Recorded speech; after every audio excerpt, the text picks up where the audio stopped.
यवतमाळ शहरामध्ये पाणी पुरवठा व्यवस्थित होत नसल्यामुळं आणि 15-15 दिवस पाणी येत नसल्यामुळं अनेक नागरिकांनी माजी आमदार मदनभाऊ येरावार तक्रारी केल्या। या तक्रारीची मदन येरावारांनी दखल घेत लगेच पाणी पुरवठा अधिकारी यांना संपर्क करून त्यांना सांगितले। या संदर्भात अनेक नागरिकांच्या तक्रारी पाणी पुरवठा विभाग हा कार्यालयात उपस्थितच राहत नाही अशा तक्रारी अनेक नागरिकांनी केलेल्या आहे।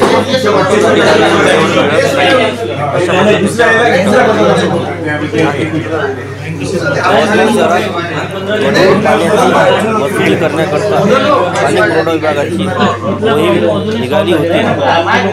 या मोहिमेला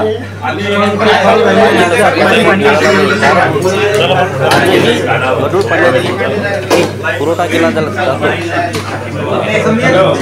पुरवठा विभागाच्या अधिकाऱ्यांनी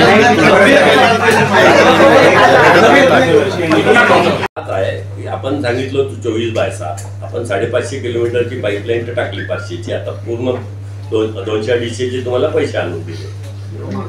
आता तरी जसं उमर सर आहे, उमर सरात यांचं म्हणणं आहे 15 दिवसात पाणी येत नाही। वाघापूर वडगाव हे 15 दिवसापासून पाणीच नाही आलं।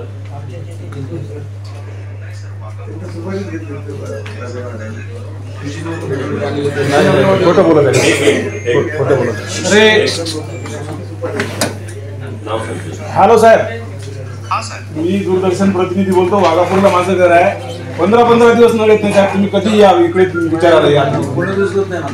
तुमचे कर्मचारी कधी फोन उचलत नाही। दुसऱ्या